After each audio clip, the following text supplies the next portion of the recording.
Hello, holistic homies, and welcome to another episode of Life with Lily. The discussion today I'm actually super excited about. It is with the author S.J. Tilley, who has just been publishing a few different series, and it's adding to their life. And I approached them and asked if they wanted to talk about life's purpose and fulfillment and everything with the books that are adding so much to their life and to other people's lives. It already has a following, which is absolutely amazing. So please help me welcome S.J. Tilley to the live. Hi. Hi, thank you for having me. Wonderful. So can you tell us a little bit about yourself as an author first? Yeah, so I'm still figuring this all out. Like Lily just told you guys, right? Like I'm new at this. I started in March, but as an author, right? S.J. Tilley is my alter ego, and I dom her well, I would think. But it's a whole different world, and it's a whole different group of people that you meet, and funness and friends and all this great stuff. Yeah, it's just a shitload of fun, you guys. Has it been, I'm going to bop up your website down there, so check it out and check out the books. And I guess my first question to you is, has it been worth the work? Like, has it been a lot of work, or has it Yes. So it's been a lot more work than I thought it was going to be. I can give a little backstory here, right, for how this all kind of came to be, which will maybe help make sense as to why I didn't know what I was getting into. I wrote, so I'm in the middle, July 1st to buy my book. Will be my final of doing 5 books, one a month for 5 months. But I had written these all over the last 2 years now, and I had a pile of these novels, and I didn't know what to do with them, and so I finally got my act together and published them. Long story short, right? So I had them done, and then it was time to publish, and it has been a ton of fun. And it's been 100% worth it, to answer that part of your question. Totally worth it. If anyone is interested in doing this and has, books that they want to write or publish or what have you, absolutely. Even if not a single person except for Lily and my mom read my books, I would still say it's worth it. But it is a lot more work and daily work, and a lot of it's social media stuff, which seems frivolous, right? I know, Lily, right? It's taxing. But we're in a social media world. Before, it was billboards and newspapers and magazines, and now it's well, if you want to promote your services or your product, it's going to be on social media, especially for our generation. Hi, Jana, how are you? Jana's popping in and saying hey. So yeah, and I think I like that for you, it's even if only 2 people read them, it's not about how many people read. Of course you want a lot of people to read them, obviously, right? If not a lot of people read them, that's not your purpose. That's not what's fulfillment to you. So as far as I know that you have a career and have had a career for many years, and then on top of that, now you're an author, because Big Boss Bitch is all you are. Yeah. As a thing, who says you can't have it all? SJ right. I want it all. Give it to me. Yeah. I do want it all. And so it's how has this added to your fulfillment, I guess, would be my question for you. Yeah. So, that's a good point, right? And it's we all have careers. Some people are lucky enough to do their passion as their job. Not many people really are, and you can like your job. I love my real job, the job that pays the bills. And I've done it for almost a decade, and it's boring, and we're not going to talk about it. Right. But it's I enjoy it, but it doesn't bring me joy, if that makes sense. Right. I do it and I can entertain myself at it, and I feel like I do a good job, but it doesn't bring me that, you're talking about, that fulfillment, right? That level of I'm doing something. Yeah. So that's where, the books come into play, because it's, it's art, right? Literature, whatever you want to call it, books, art, it's all kind of in that same umbrella. And so it's sharing a piece of yourself with the world. And whether it's through steamy novels or something else, like all, like you said, it's entertainment for me, for someone else. It's, spreading the love. Exactly. And I feel like fulfillment is a lot about feeling whole and remembering that we are all multifaceted people as well as souls. And so it's like, if your career isn't fulfilling you, there is more out there. And there are some people, I dislike the myth, the fallacy, and I don't know about you, you may or may not agree, that your career, your job has to be your life's purpose.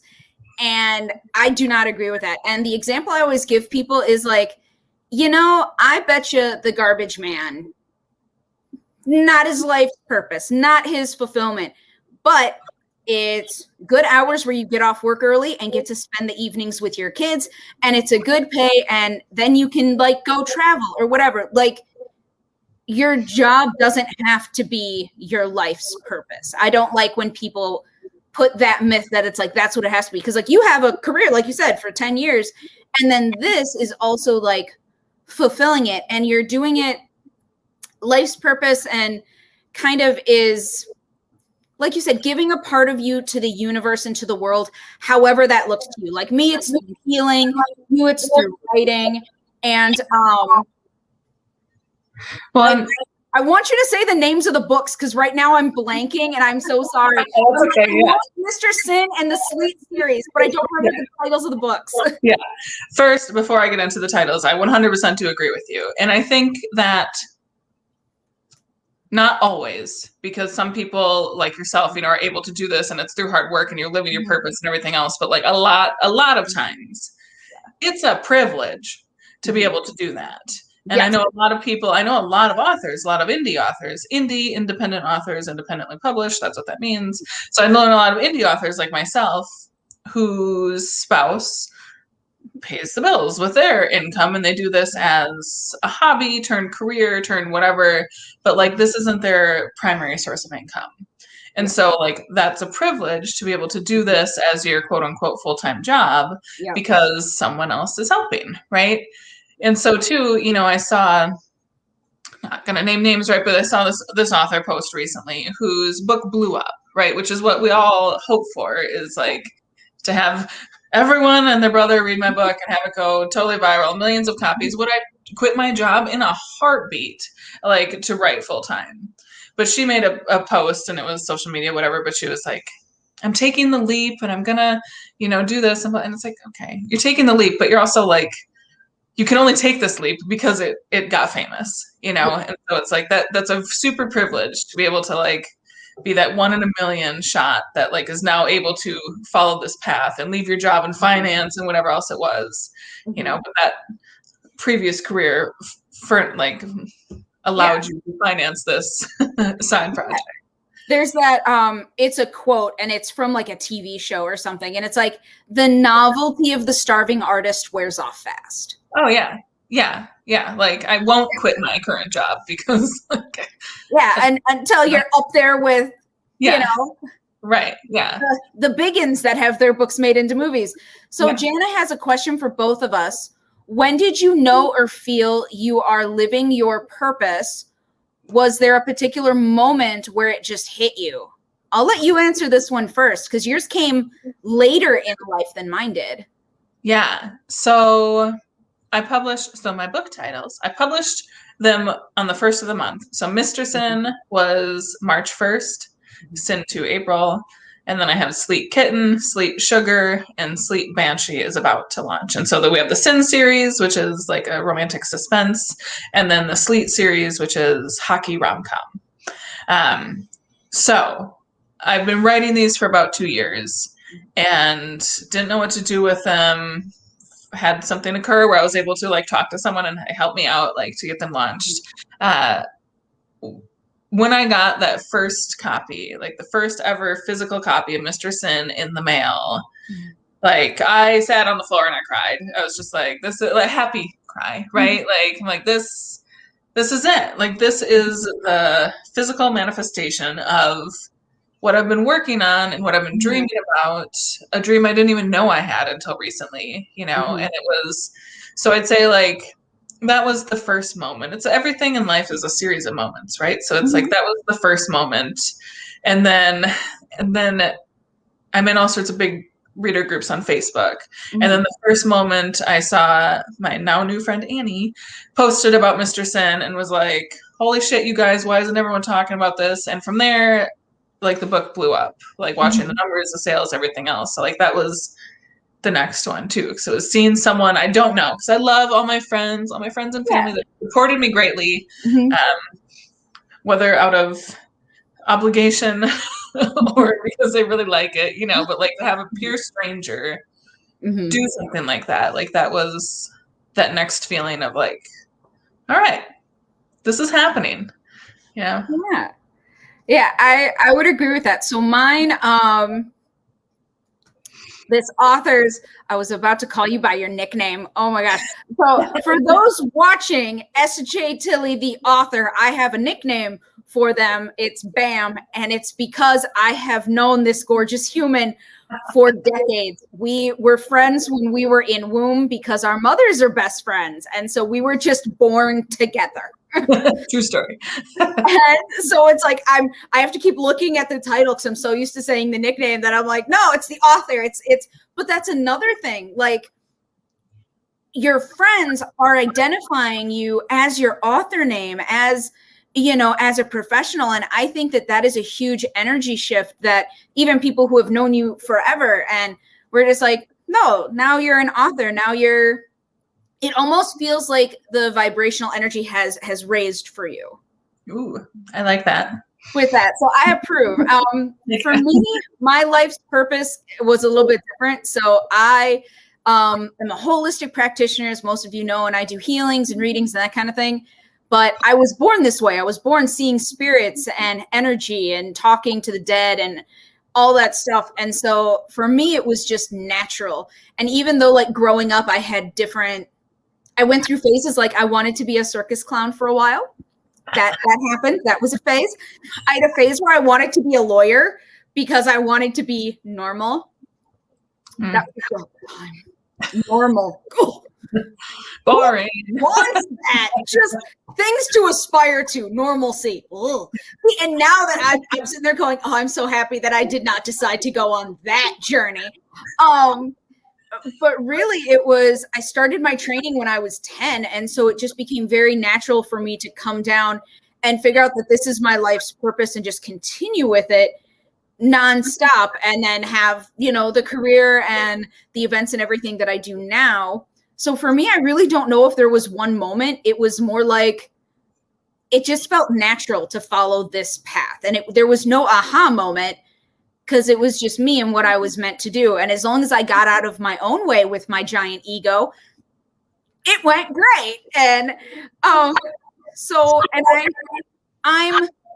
want to say I'm lucky, but it's also, I know that it was a lot of hard work, that like, this is my 24-hour job. I don't like have another job at like Target to supplement my income. And I do not have a partner to support me. Like my business has to support my pizza habit, if we're being honest. What should you invest in? Pizza. It's just pizza and Post-its is really where my money goes in life. But so I do feel happy and lucky because there are several other colleagues, like SJ said, that they have to have another job because they can't make it a full-time thing yet. And I went and did it full-time right away. And I feel very lucky that I was able to do that and to commit all that time. I could not imagine having to split my focus between something else. I am not that kind of person. So, sorry, I'm looking down. As people who have watched this before, I constantly look down, and it's because I have the list of questions that I want to talk about, because I get on tangents, and I felt one coming on. And so I was like, just look down at the notes. Do it. It's like, don't go on a tangent. So here's a question. With me starting so young, I never had that like, oh, I might miss out on something sensation. But we're now older. We're adults now. Wow. You know? We're over 18 bio peepit. By almost double. Yeah. Yeah, and it's like, whoo. Is it ever too late to find fulfillment or life's purpose? Like, what do you think about that? Hell no. Yeah. No, it's never too late. And it's like we see like the few stories, right? Like that's how the world works. Like you see like the couple stories of like, I just saw one where it's like this guy who's modeling and he started in his 50s, right? And it's like the silver fox, right? Like the stuff I see on Book Talk. But like it is never too late. And like think of too, like even something, I mean, whether it's art or whether it's writing or whether it's changing of a career, you know, like I think as a society we have this misnomer, like too old to do that. Like I can't go back to school now. Like why? I don't know why we feel that way. Well, like society, we don't need to go off on that tangent, but like it's never. I don't think it's ever too late. Plus, like I couldn't. It's not free to publish books. It can be if you like can edit yourself and you can design your own cover and all the other shit that goes into it.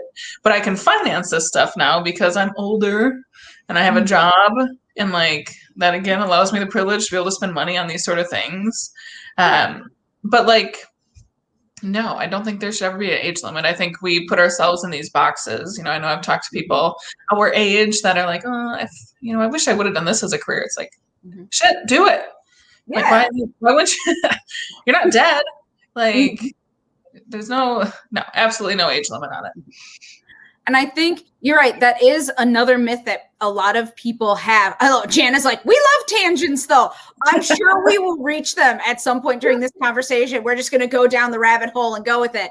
Yeah. But that everyone, because the main stories that people hear about and the wild successes that people hear about are things like Tiger Woods, who started golfing when he was 3. And people put so much pressure on children that it's like, what do you want to be when you grow up? And they expect them to like stick with that because you're supposed to start when you're like, what, 5? No. At 5, I just want you not to like run across the street without looking. Like, that's my bar. It's not, what do you want to do for the next 7 decades of your life? Choose when you're 5 before your personality even comes through. Choose wisely. Yeah, it's like, so I agree. That myth really bothers me. And I get that I kind of feed into that myth because I started so young and it was just normal and natural. And I've been called out by people a little bit more lately because like Mercury retrograde and confusion with talking to people and stuff. And they're like, this is what you do all the time, but then you assume everyone else knows what you're talking about. I'm like, well, yes, it's normal to me. I assume everyone has the knowledge that I have. I do not view myself as being special and having unique knowledge. I'm like, no, everyone just knows this. This is natural. And it's like, no. You are special. Thank you. But it's because I've been training for so long and this has been immersed in part of my life since I was 10. So of course it's going to be just everyday life for me where it's not for other people. And if you're later in life, and I mean, like I'm going to age us, sorry. We're in our 30s. And so it's, if you figure it out now, great. 40s, 50s, 60s, who cares? I have a friend who, when he was, I want to say 60, he went to school to be a nurse. That's awesome. So by 65, now he's a nurse. And he's like, yeah, it was hard to figure out what I wanted to do. And I'm like, you rock it, sweetie. Fuck yeah. Yeah. That's awesome. Like, who cares that it took you that long? Like, obviously we all want you to find it early and then have the best life ever. But if you find fulfillment in your life's purpose later, that doesn't diminish it or make it anything less than. It's still epic. It's still the same amount of epic. Susie is saying, do you think your life's purpose can shift and change over time? Yeah. Well, I mean, right, because we change. I mean, that's kind of the whole idea, right? And and maybe you get more passionate about a certain aspect of it, right? Like maybe I can't think of an example. I'm not good on the spot, right? But like maybe you're focused on one specific thing, and then from there, you get a little different, or it could completely change. Like maybe that person who became a nurse, maybe he really loved what he was doing for 30 years, and then decided, I'm done, right? So 100%. And like, I didn't grow. I mean, I wrote stories as a child. Like I think I put it in my acknowledgments of my first book. Mrs. Waxland, I don't know if you're watching, right? Fourth grade teacher. She was amazing. So for English class, I got to be excused. I went to the library and just wrote short stories, and I still have some of them.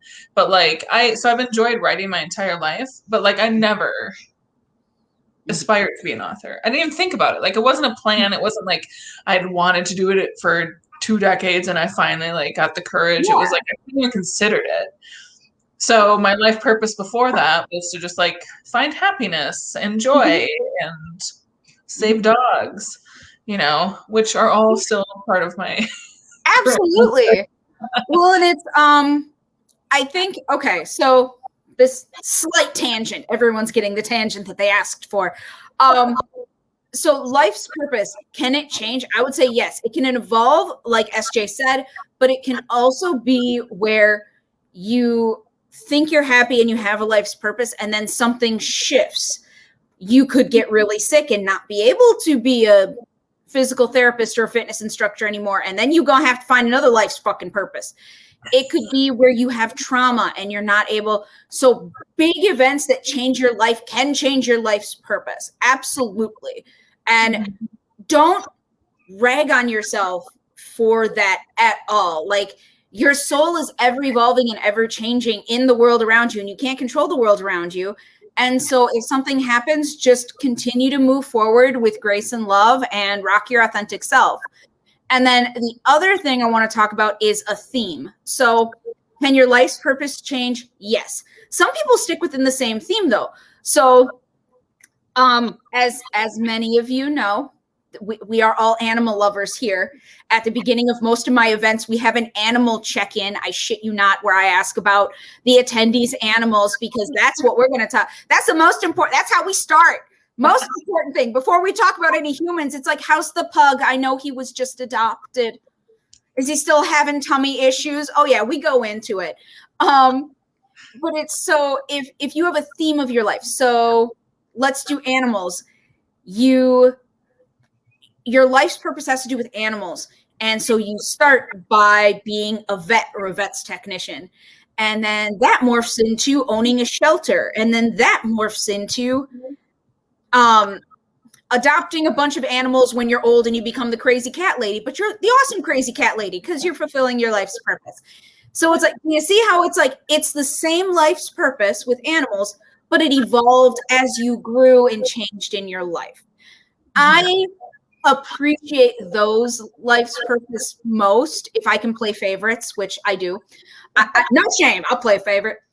And I really enjoy that when it's like you see someone evolve and their life's purpose and what they're meant to do just keeps changing with them and their abilities. And I think that is awesome and should be definitely respected. And Susie says, yes, save all the dogs and cats. Yes. all of them. Yes.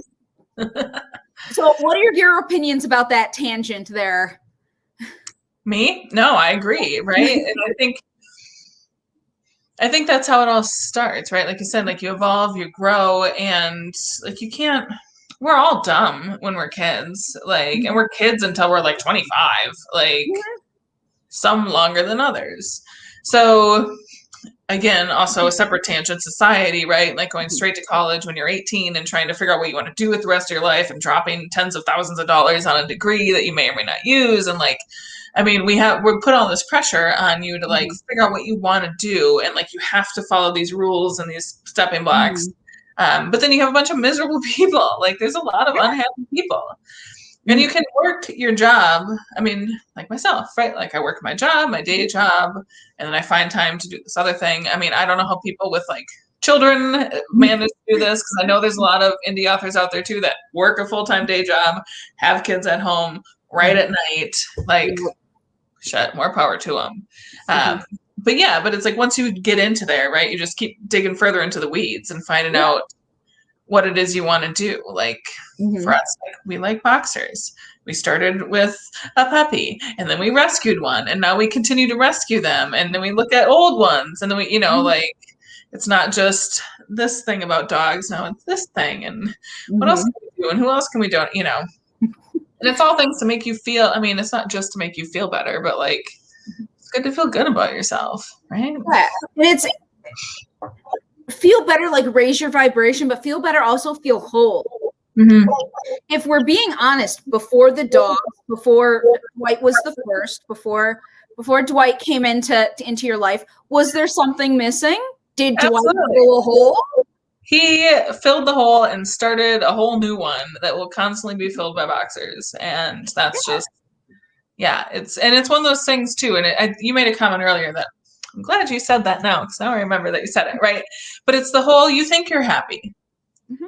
I mean, we all know people, and hopefully none of us are those people that have settled in a relationship because they think they're happy. Mm-hmm. You know, we've probably all been there at one point in our lives or another, and it's like, yeah, I'm good.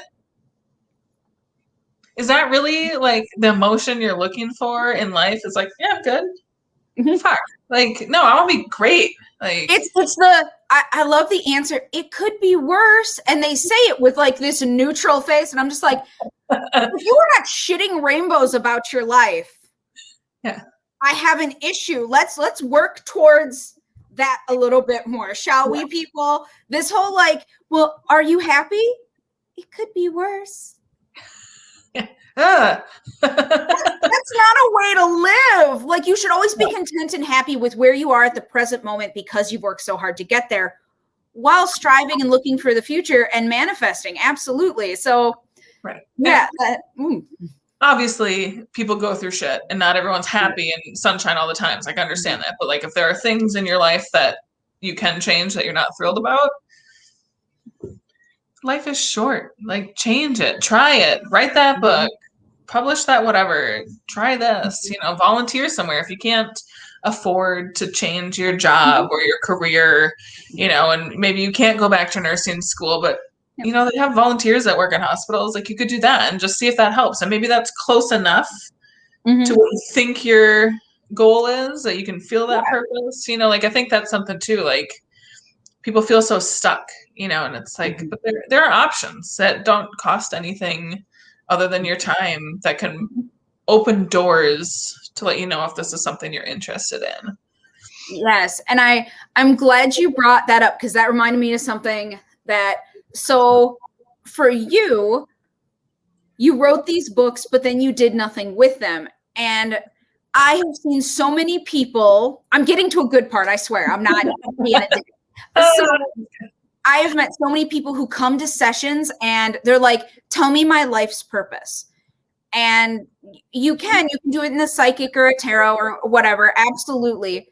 But then you have to do something. So you wrote the books and then they sat there for a little bit. What are you going to do? What are you going to do? You then contacted someone to do the consultation. You took an actionable step to get your life's purpose, to get fulfillment.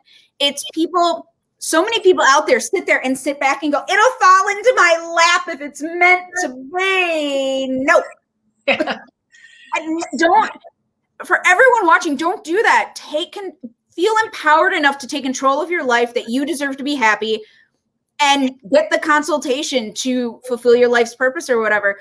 So you're in control of it. It's not just going to like magically happen to you. Does that make sense? No, absolutely. I'm being clear. No, you absolutely are. And I have two thoughts, and hopefully I won't forget the second one by the time I'm done with the first one. The first one is just kind of a fun story for everyone watching, because obviously you know and love Lily. So this event that happened, I have all these books that are finished, right? And I didn't know what to do with them. And there was a charity auction through one of these Facebook groups that came up, and it was for a mini mentorship with Jamin Eve, who's a wonderful author, does a lot of really paranormal, cool stuff. And I won it, right? I ended up winning it. But I called Lily and I was like, should I do this? Should I, you know, what? And she's like, yeah, absolutely, go for it. And then I called her as we're watching the clock tick down to the time. I'm like, oh, how much money should I spend on this? I had wine and a little courage, and she's encouraging me. And then I won it, and that is what sparked it all. And again, I understand the privilege that I'm allowed to be able to do that sort of thing. But you know, there are other ways to find those outlets. And so the second part of that, before I forget, is that no matter what you, anyone who's listening, watching, whatever is going through, there is someone else that understands it. And whether it's something big or something small. And so like I can speak directly to the book community and the book author community. And I have been a book slut for a long time, and I read, I mean, that's the first time I've heard you say that about yourself, and I'm going to remember that forever. I love that. Not wrong. And so so before I started writing, I read 100 or 200 books a year, a couple books a week. I read a lot, but I was never a part of the book community. So like as I started writing and getting into it, I found like these different Facebook groups, and then I created my author page, and I created my author Instagram account and like the TikTok account and all these things. And so, yeah, again, like we talked about before, some of it's frivolous and it's promotion, but I have found some really fucking awesome people. I found awesome people that are like readers, that are fans, that have like, you know, messaged me and we've become friends. And then other authors that are aspiring. I just got a message today from someone who was like, hey, can you help me with like, I have a question about editors. And I had someone yesterday asking about editors, right? And I am not an expert, but it's like, there are people. So if you have something you're thinking about doing, like, first off, there's a Facebook group for that. I don't care what the hell you're talking about. Like, there is a Facebook group for that. So find it, join it, don't be afraid, and start communicating with these people. And then they can help you with, you know, if you need that, big break's the wrong word, but if you need someone to shove you off that cliff, right? Like there are people out there that have been in that position before. So find them. Yep. And Susie is asking, can we talk about how you worked through fear and anxiety as you took those steps forward? And so let's start with you. Like how did you, because you were nervous during that like countdown auction. That was a high stress moment for you. So I'm the type of person that when I decide I want something, I get obsessed with it. And so like for that specific thing, like the auction, right? Like I knew I wanted it, and that's what stressed me out. Like it wasn't like, oh, it's okay if I don't get it. At that point, I'm like, I need to win this shit.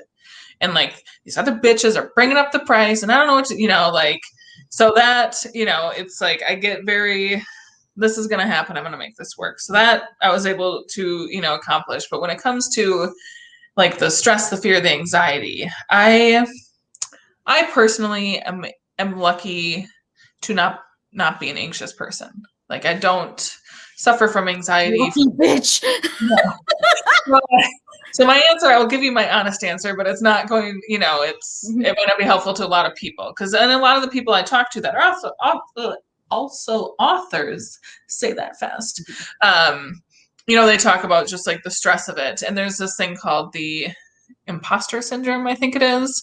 And so it's that, you know, I'm publishing books next to my authors that I love, and it's like, I'm not good enough to be next to them. And fuck it. Like, what's the worst that can happen, right? And so I definitely have a fuck it mindset. Like that's how I get through a lot of the stress. I did like launching. So because I don't have a lot of those anxieties, like when I experience it, I tend to lose it because I'm like, I don't have experience with this. I don't know what to do with these emotions. Like, so I feel like confident. I'm very confident too, which is just like, you know, like just a confident bitch. Like this stuff's good. My book is great. Everyone's going to love it. And then it's like a day before publishing, and it's like, what if everyone doesn't love it? What if everyone hates it? What if no one likes it? What if it's a mess, you know? And so ultimately, like for that, the only thing you can do is just let it happen, right? And you just got to think about like what's, you know, like, and I hate saying like worst case scenario, but like what is the worst thing that can happen? Is like all my friends buy it, my family buys it, and it stops there. And is that really that bad? No, you know, like I would have been happy with that. Obviously, I want more people to read my stories because I want to share that with the world, and I want to give people smiles and blushes and whatever. But, you know, I guess you just got to think like, the regret is always going to be worse than the possible fail, right? So all these books could have sat on my laptop forever. And then every launch since then has also been stressful because Mr. Sin is different from Sin 2. Mr. Sin, this isn't a spoiler, it opens up on a one-night stand, right? You can get that from reading the blurb. Sin 2 does not. So Mr. Sin is a lot more steamy, and people really loved it. And then Sin 2 comes out, and I'm like, are people going to hate it? And then I had that panic again. And then Sleek Kitten came out, which is a whole different genre entirely. And so I had that same panic again. Be like, oh, people are expecting the suspense, and this is a rom-com. Like, but again, what's the worst that can happen? People don't like it. But they did. So it's every step is going to have its own stress. And it's not a good answer to just be like, just do it. But well, and I think it's also so I'm going to put my website up here. So if you're having trouble with anxiety, come see me and we will walk you through it, of course. But like with doing this, it's so you can talk to your friends, like the people who genuinely want to support you, but not sugarcoat it. So the people that I talk to is my friend Brandy, who does the strategic magic consultation in business management. I talk to the author S.J. Tilley. I remember when I first started my business several years ago, I think you got a call, at least once a month. Is this professional? Can I do this?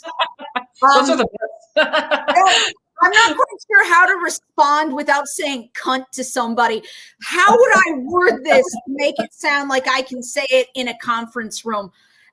And I was walked because I was anxious because I am outrageous and awesome and wonderful while still being my authentic self, but not to scare everyone off in the professional world because I am that bitch. So it's talking to people who you trust, and I want to say it's easier for me. I'm very blessed. I own my own business, and then my friends own their own businesses. So my colleagues and stuff, it's easy for me to bop them an email and be like, what? Like I remember one of the people watching is actually Jana Corinne, and she is a confidence coach. And I sent her a picture of me that I didn't know if I liked or not. And I was just like, thoughts. That's all I said. Send a thoughts, because I knew she would be honest. And so I appreciate that. Having friends who will tell you what's going on or not in a very professional way.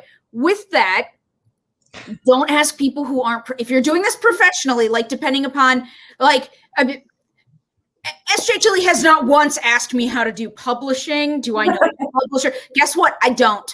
I'm going to say, I'm going to Google it and then send her the top 3 Googles. That's it. That's all I can do. If you have friends who are good at something, that's who you ask. That's who you get support from, because they'll be honest and they'll also help you. And then you also make actionable steps that you can follow. So the more detailed, the better for some people.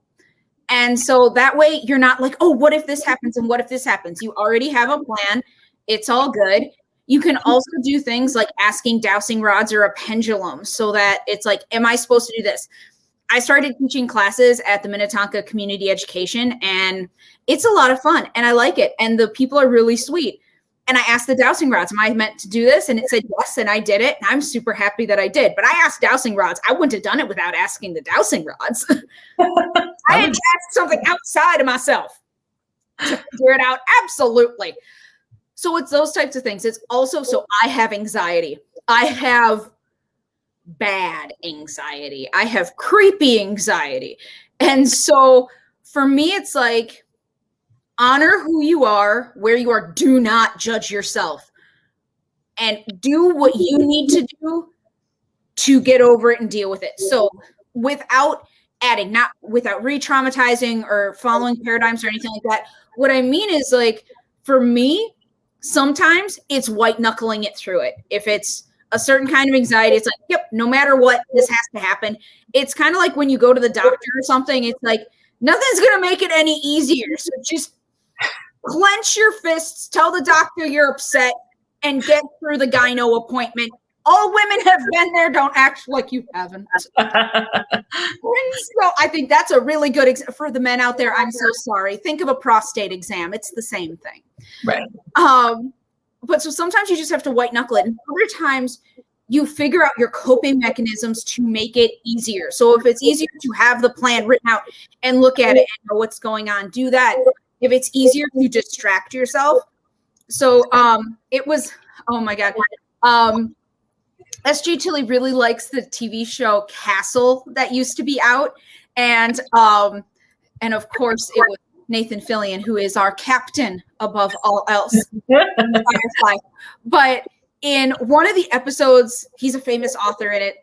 The series has been out forever. None of this is spoilers. And his book came out, and he went to the police station where he was friends with the detective or whatever. They're like, "Why are you here? You're being annoying." And they're like, "Your book came out today. You need a distraction. You need something." So it's like, if that's a thing, if it's like a big thing that then you need a distraction, take a page out of Castle's book and just go hang out and stuff like that. And it's like, well, normally he makes like a blanket fort and drinks a bottle of whiskey, but now he decides to fight crime. Yeah.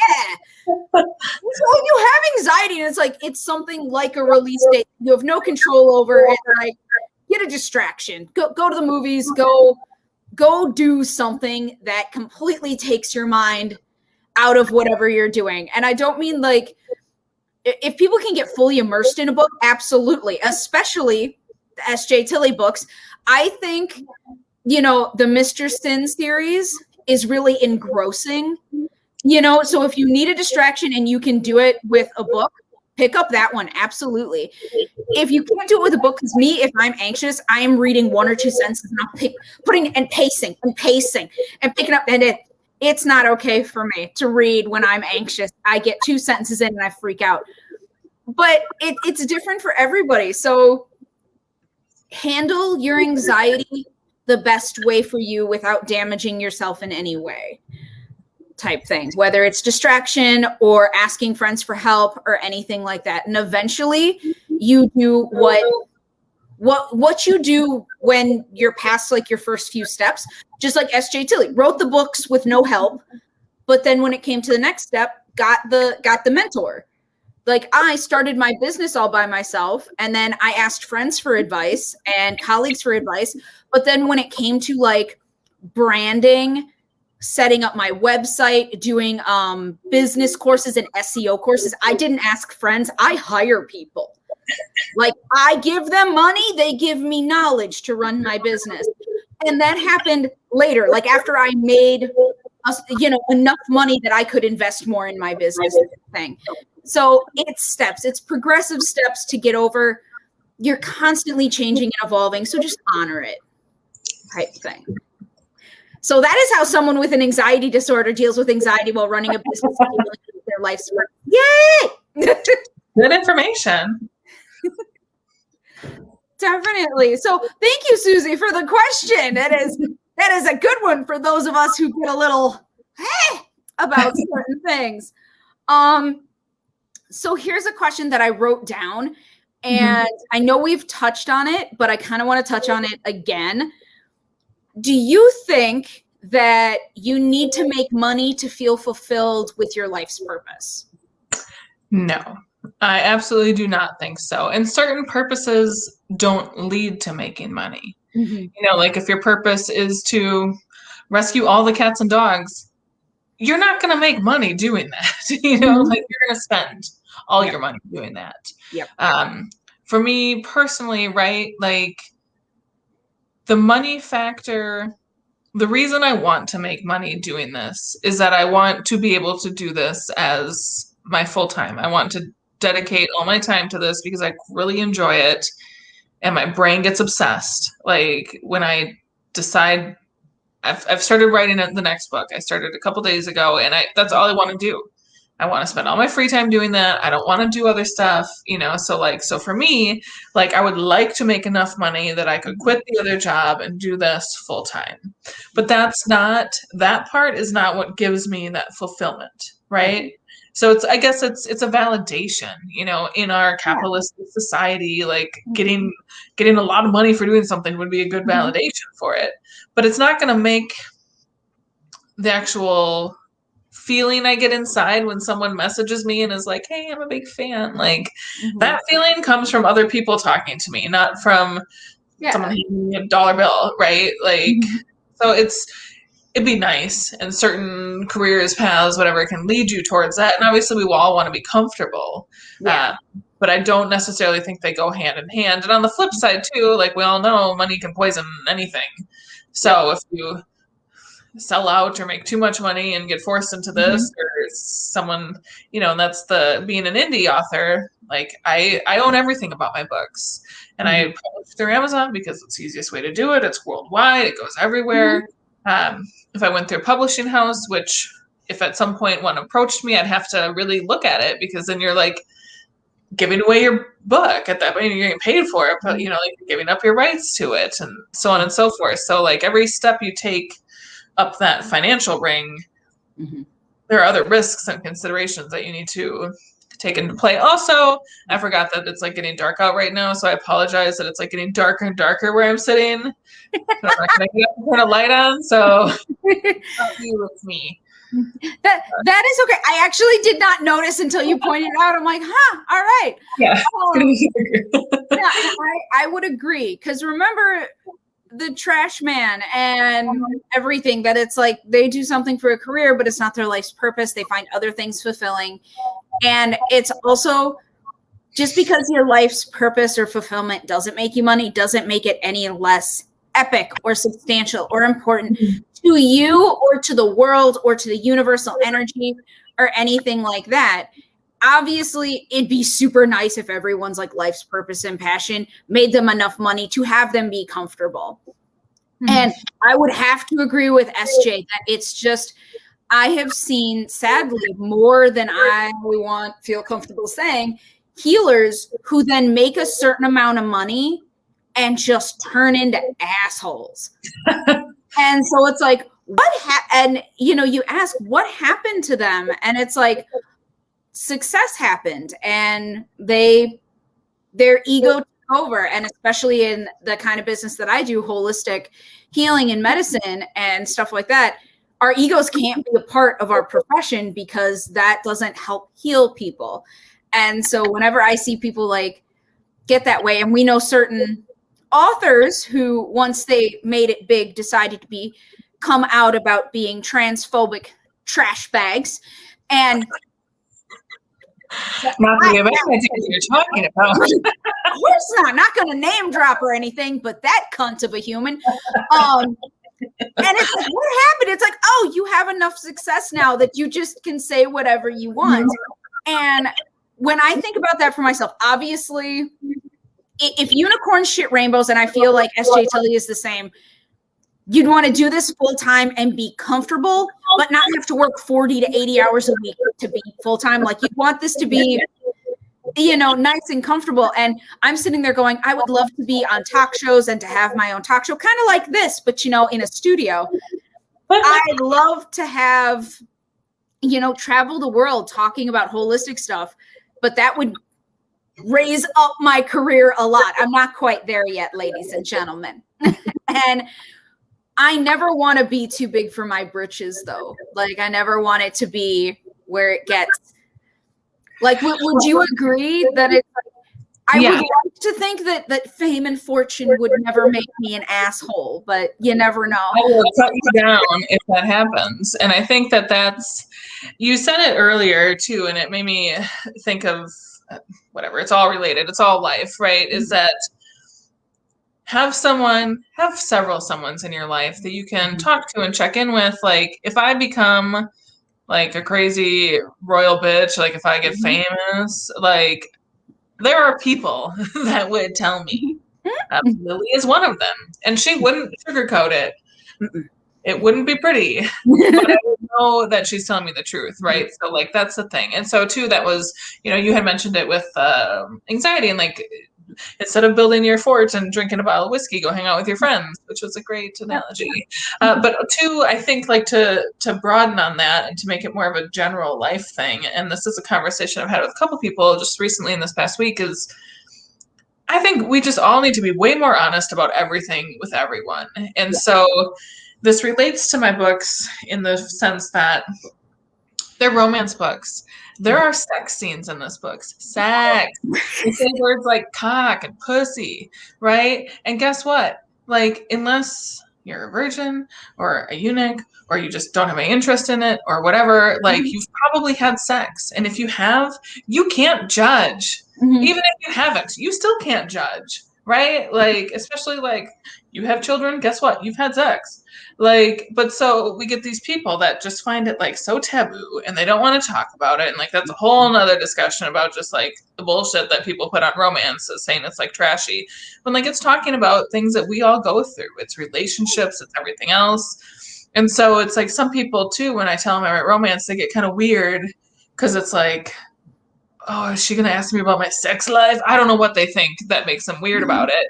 But then, too, like in these reader groups I'm in, which are fabulous, which I love them, but I see a lot of posts and people, they talk about anything and everything in graphic detail. And it's great because we should be able to do that. We all have the same parts, you know, more or less. And so it's in these groups, I see people post about it and they'll be like, I don't have anyone else in my life I can talk to about this, so I'm going to post it here. I love that there's that community online. And I also hate that there are so many people that post in these groups that don't have anyone in their lives that they can talk to, like openly. And like, Lily, shit, you've heard anything. Like there's nothing off limits between us. And I am super lucky.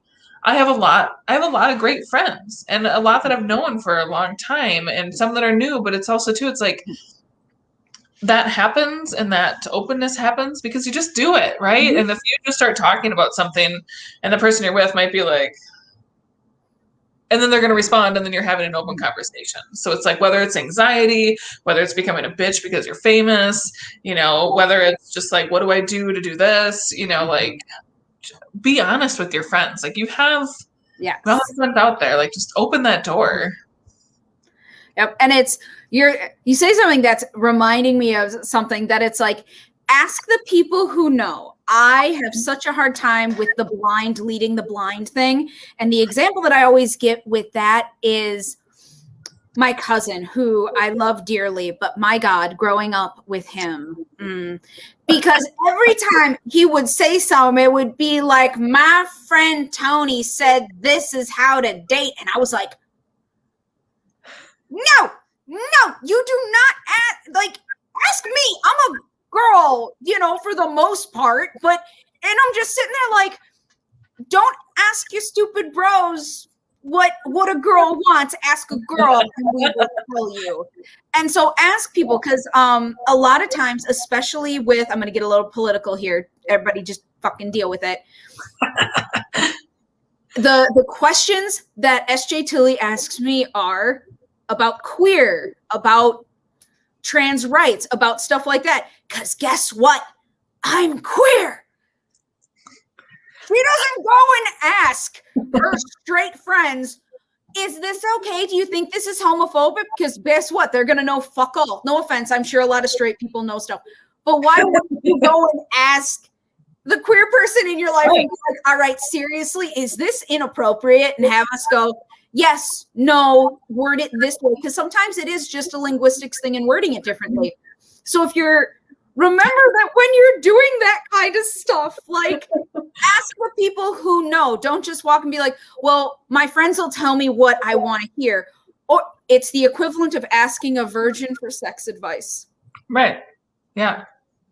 No one's gonna be happy after that. No one. The shit virgins have said to me throughout my life, you know, because you're just friends chit-chatting and they're just like, I'm gonna be really good at sex. Oh, really? Why? Because I've watched a lot of porn. Nope. I had one of my friends is a virgin and said that to me once, and I was just like, no, that's not what that means. That's not what that means. You need to ask a slut how to have sex. That's what you need to do. And nothing wrong with it, you know?